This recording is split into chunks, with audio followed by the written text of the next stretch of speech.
This a lot now. It's a little bit of the same, but they're using your tools against you. We just had to respond to a ransomware case where the threat actor, the client, it wasn't a client of ours, but we were working for them at the time. They had a VPN in place, right? A virtual private network to encrypt data in and out of the network. Well, the threat actor came in and took over part of the VPN and carved out another VPN inside of their VPN and used their own VPN against them to transfer data securely. Super complicated. Like, whoever set that up was a brilliant network engineer. I mean, that's the worst part is I get into these now and I see this stuff and I'm like, man, these guys are really smart. This is cool. And then I'm like, oh wait, this isn't cool. They just took $100 grand. But that's how good they are, that even people like us are like, wow, this is crazy. Here's another one. The organizations are going to continue to move more to the cloud. So the cloud itself is not inherently unsafe. Actually, I believe that putting things in a cloud infrastructure is a lot of times the safest place to put it, especially since we're all remote workforces.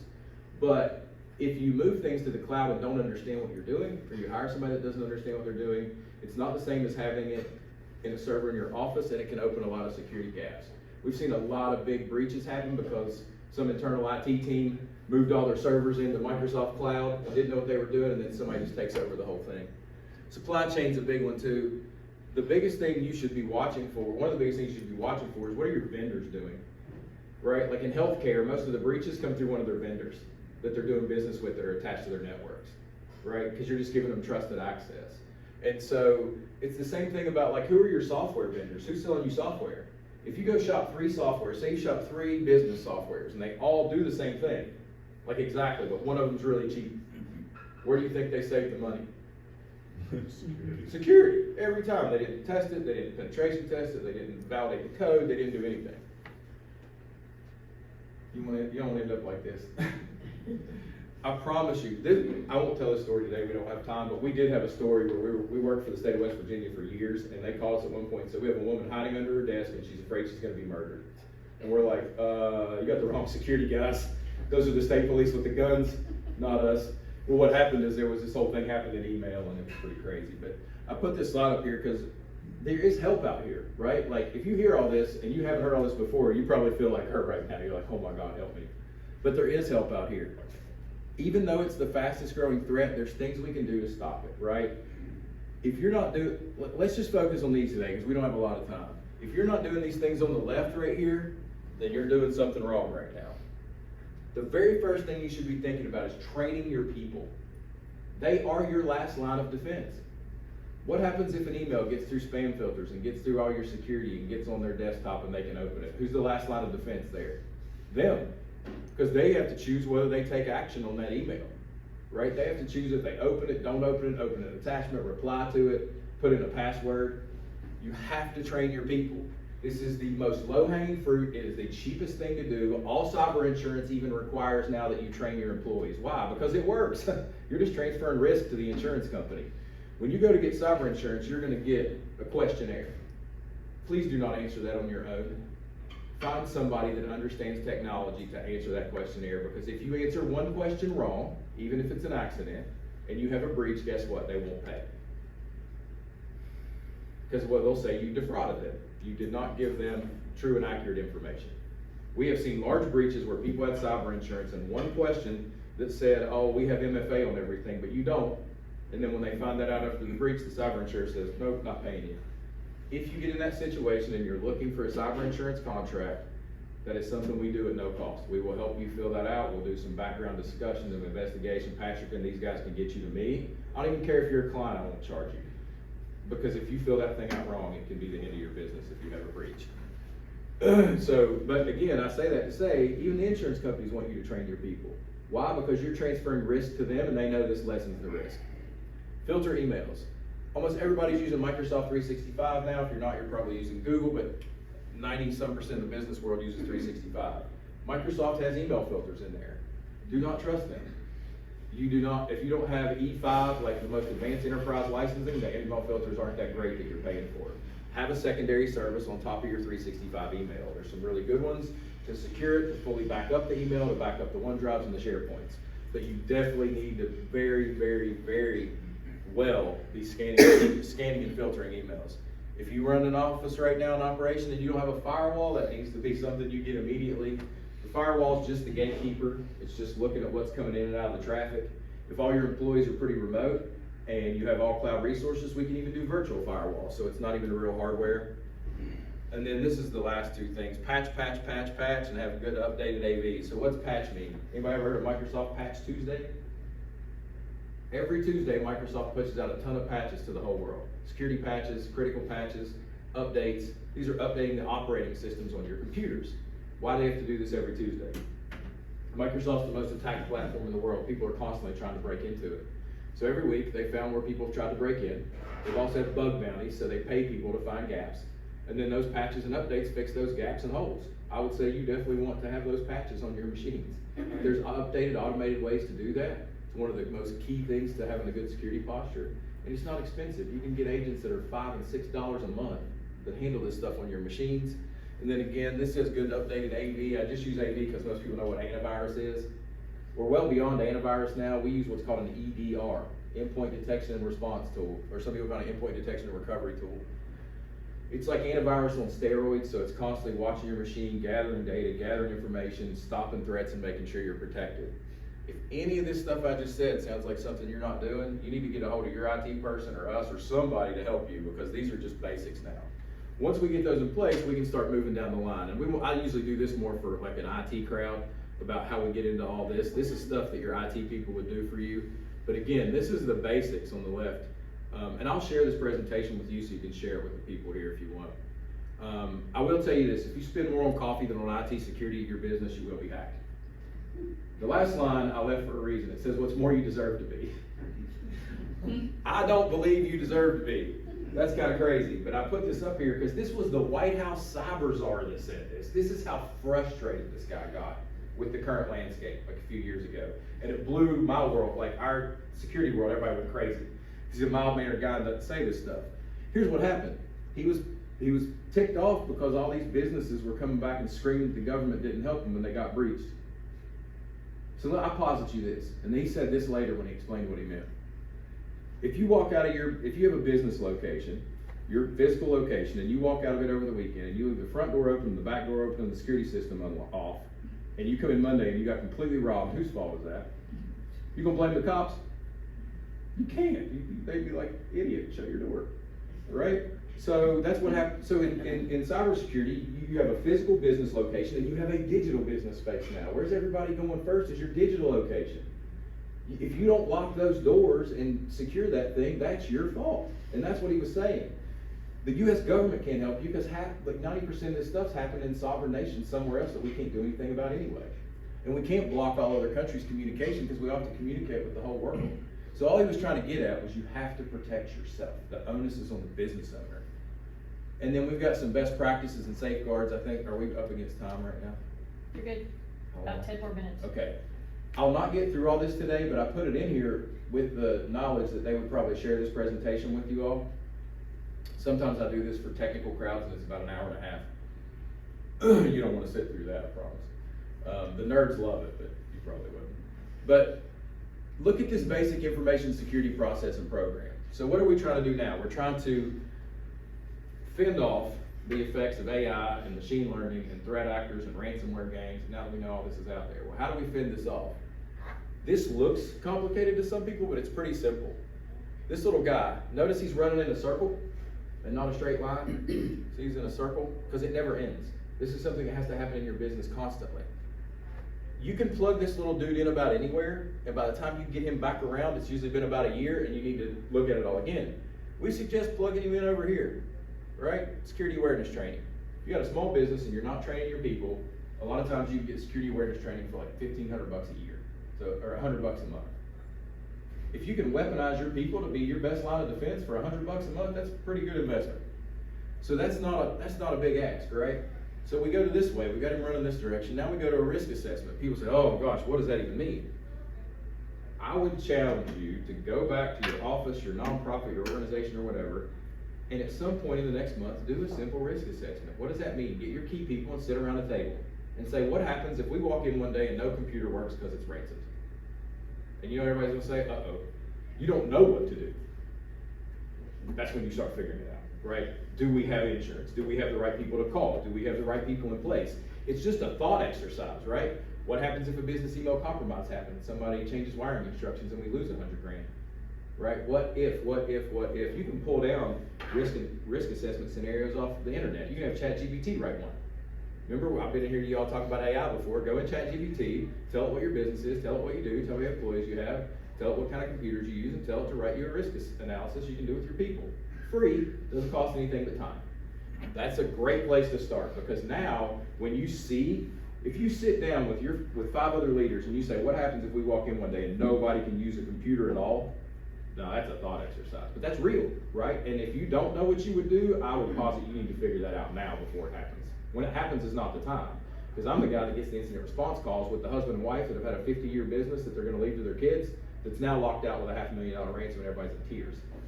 And I'm like, what's your plan? We never made one. That's a bad place to be. Have the plan ahead of time and get on the phone with me and say, here's the plan. Policies and procedures. So once you do that risk assessment, then you're gonna start to understand, wait a minute, we have some gaps.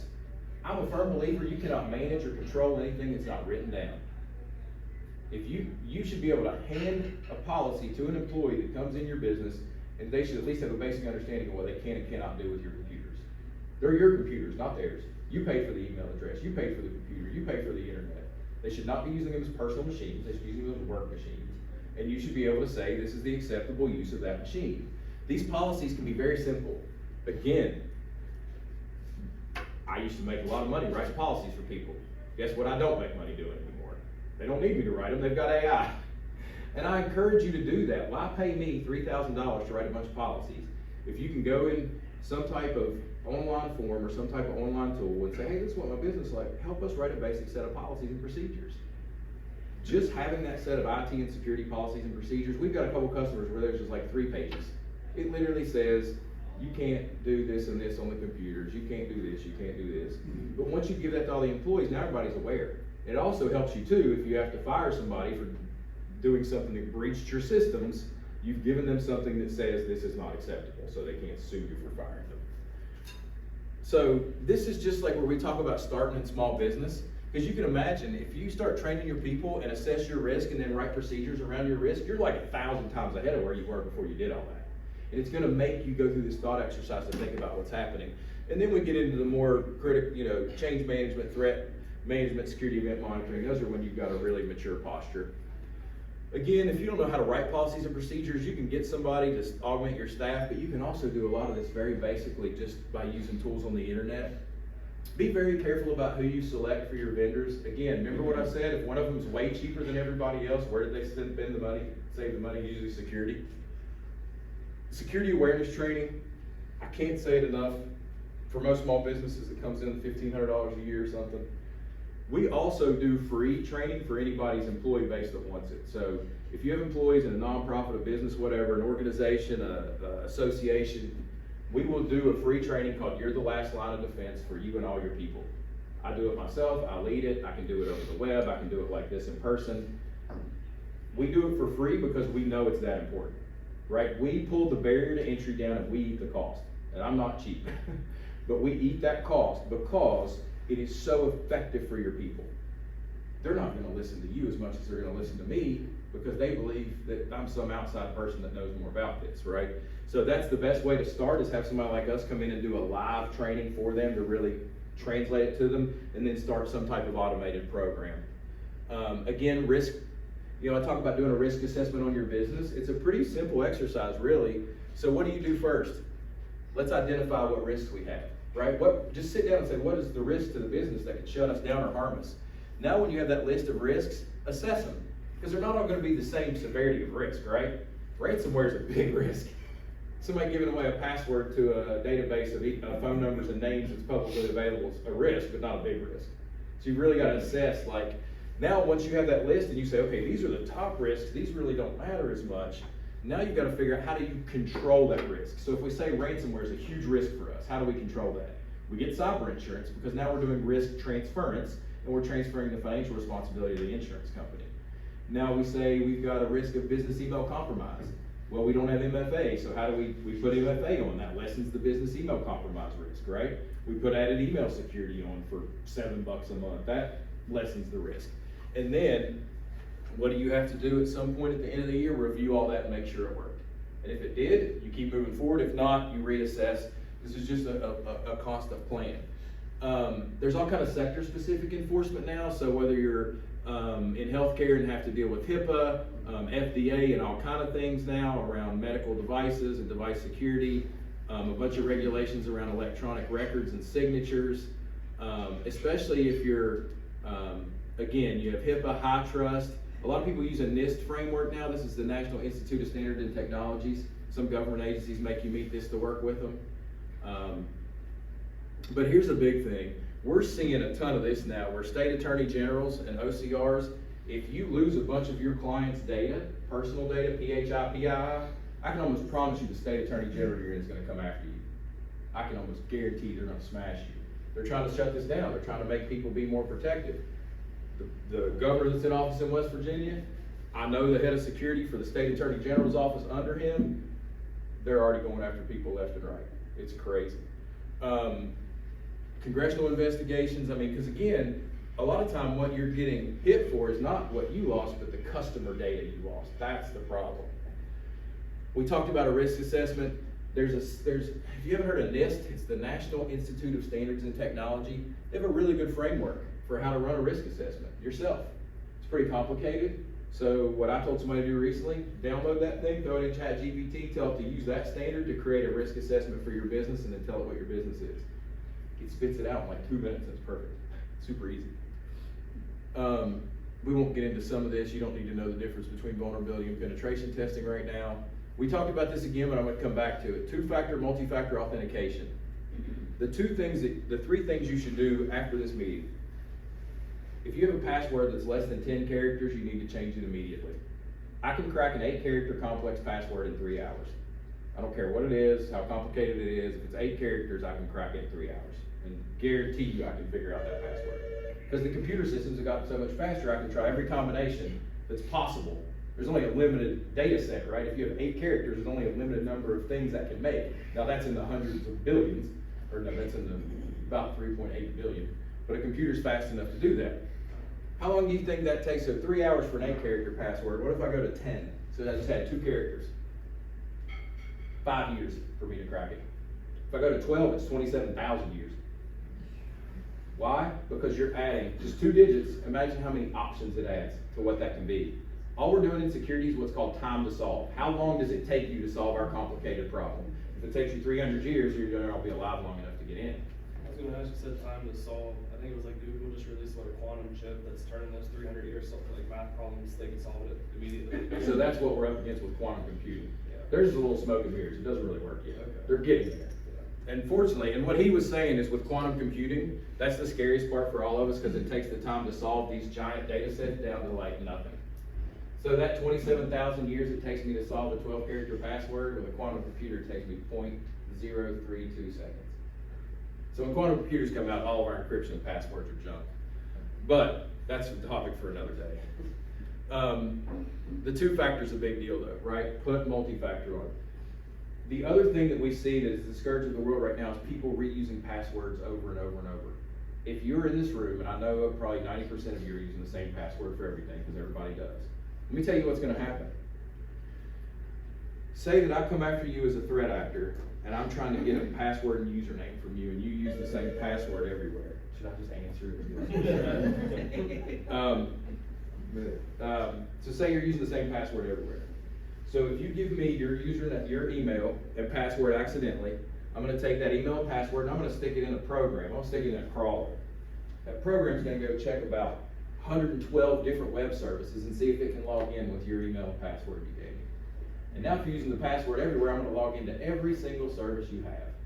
So instead of just taking over your credit card, now you're gonna wake up and I've got all your credit cards, your bank, your PayPal, your Venmo, your Facebook, your TikTok, I've got everything. Good luck. Everybody does it. Like, I'm not the only person that knows how to use this tool. I have a question.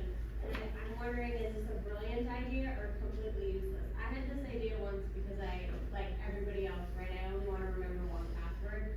So let's say my password is Sparky123, but I make it for Amazon, it's Sparky123, Amazon. No. Or it doesn't work? No. No. Cause what you've done is pigeonholed yourself to where that's gonna get leaked somewhere, and then the computer then- program's gonna realize you're just making changes and run right through that. If you only wanna remember one password, I only remember one password. I remember one that's a sentence and it's like yay long, cause how do we do that? Use a password manager, please. Do yourself a favor, get rid of the headache. Nobody wants to remember passwords. Download a password manager. Do not use the one in your Google web browser. Do not use the one built into your Android or iPhone. Do not use the one built into the web browser on an Apple computer. Buy an actual real password manager. They are cheap and they will change your life. I use one called Dashlane. It's good, D-A-S-H-L-A-N-E. It's cheap. It's fully encrypted, so if anybody gets into their database, they can't see your passwords. But what it does is, so I have it on my phone, I have it on my tablet, I have it on my computers. When I log into that machine, there's one password to get into it, which I know. From there, it does everything for me. It auto logs me into my services. So you imagine how many places I have to go in a day and what I do. And so what it'll do, I go to this next site, it sees I've authenticated with it earlier in the day, it logs me in. Mine is connected to my fingerprint scanner on my computer for a second layer of security. So even if you would sit down as me and you would let it try to auto log you in, you can't unless you drop your finger on that fingerprint scanner. But what it does, I looked this morning, I have 72 passwords right now that I need for work. That's crazy, right? Just because of all the different services we have. All those 72 passwords are in there. It's super encrypted. And now anywhere I go to log on, if I go to log on to one of those services here today, I've already logged in Dashlane and it'll just log me right in when I put my thumbprint on it, right? That's not something hard to set up. It's native in the software. So Dashlane has a free version. We don't sell it. They have a version that's like $4 a month, right? That family version's like $6 a month. What happens is it builds this better password habit in you. It helps you create secure passwords for you, so you don't even have to think them up. If it sees a new site you've never been in that you're trying to set up an account, it'll just say, hey, you want me to create a secure password. The beauty of it too is a lot of these password sites now let you put really long ones in. So you can start to have it auto create. I mean, most of my, if I can do it now, every password I have 24 characters, if it'll let me. Doesn't matter it's 24 characters because I don't have to remember the silly thing, right? The one I never write down, the one I never forget is the one that gets me into my password manager. You can buy corporate versions of those for your company. So your employees aren't writing down passwords. They're not expensive, right? They're like $6, $7 a month a user. The other thing is when you're making a password now, please stop making it to where we can all guess it immediately by looking at your social media. Dude, your dog's name, your kid's name. If you're a grandparent, I can already figure out what your passwords are. I just gotta look at your grandkid's names. Like Little Roger 24, whatever. The AI can guess these now. We've got these new AI programs, this crazy researcher that used to work for Mandiant wrote. And so you can send it to a Facebook page that's public and tell it to guess their password. It'll give you the top 10 guesses and usually one of those is right. From publicly available information. That's wild. What we suggest you do is build an acrostic. What is an acrostic? So, make up a sentence of anything you can think. My son Aiden was 3 years old in December. I don't have kids, by the way, I just made that up. But if I did, I would remember that, right? I would remember that sentence. And now you can take the first letter of every word of that sentence and change some uppercase, lowercase numbers. That's your password. You're not going to forget it, right? If you have a dog named Spot, that's your favorite dog, and you say, my dog Spot was 5 years old in January. You're going to remember that because you love that dog. That way you're not going to forget that main password you use. If you can type in the whole sentence, my main password for my password manager is literally a sentence. I don't even know how many characters it is. It's super long. Who in the world is going to guess this random sentence I made up in my head? And in other places where I can't use them that are that long, I just use all the first letters of that sentence, right? So I build an acrostic out of it. And that's how I build my password. I would suggest every password you have be over 10 characters now, 10 or more, and every service you have needs to have multi-factor authentication turned on. And most of them you can turn on for free. Do you have a recommendation for sharing passwords? Like if I'm working with a company, if doing their Facebook or their Instagram, and I have to log into their Instagram. Yeah, do not send them in standard email. Yeah. That's the first thing. If you're having to share anything sensitive, passwords, healthcare data, legal data, medical data, whatever, we suggest you have some type of system to encrypt your email, right? Like remember when I said you have to have a good email security and spam filtering? Most of those now come with encryption tools. Standard email is encrypted, which means we keep it safe so you can't just read it, but it's a very low level encryption. The email encryptor that comes with these email security tools adds that second layer of security so you can send those more secure. So like for example, we use Barracuda email security. If you use Microsoft 365, it costs you like $9 a month per user. And what it does is it not only allows you to send secure email like that, but it watches for when you mess up. So if you put a credit card number in an email, or a social, or a password, it's automatically going to say, no, let's encrypt that even more than we send it. Those are the emails you might get from somebody when you get one that says this person sent you an encrypted email, you need to sign in.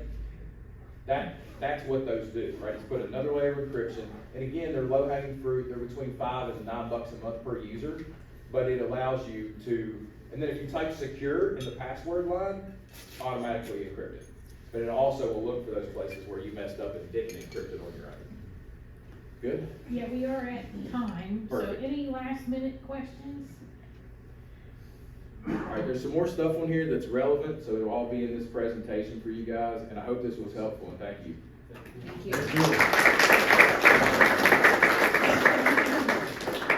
I had a quick one. Yeah. Have you heard of the VIP cyber hijack, or kidnapping?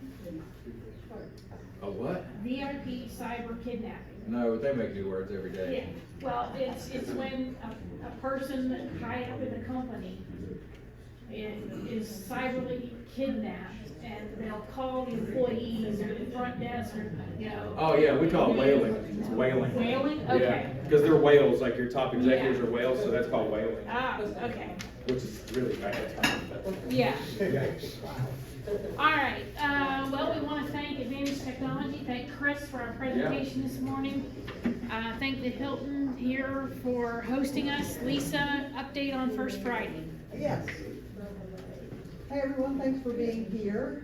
So we do have First Friday, this evening. It starts at 4:30 at the downtown Firstwood Senior Center. We're going to have a citywide Easter egg hunt, and we're going to have an Easter bonnet contest. So grab a hat, RJ, just decorate your hat. You'll be good. Oh, you know I Grab got a hat one. or a bonnet, decorate it, bring it to us on the second floor of the Senior Center for judging, and we have these fabulous prizes for our most creative and our prettiest hats that we see. And it's got a pretty little ducky on it with an Easter bonnet on, and it says, Clarksburg, West Virginia, 2025 Easter Bonnet Contest winner. So, come and buy for these lovely little mugs, and we will see you at 4:30 downtown. We'll have Cosmo's Kitchen in the downstairs area in the senior center, as well as vendors upstairs, live music, and fun for the whole family. So, lots of fun, and please come down and bring your friends and family. It'll be a hoot. Tours at the Walmart. Oh, yeah, tours for Walmart. Absolutely, and then obviously the History Museum's open until 8 o'clock. The Merchants Bank has an amazing setup this week with an artist inside engraving crystals. And they'll be engraving little crystal ducks, eggs, bunnies, all sorts of things with your loved ones, names, birthdays, anniversaries, things like that that you can put into Easter baskets to make something special. They won't cost more than $5. Something that you can get that no one else will have, and it'll make it a special treat for your friends and family. Okay,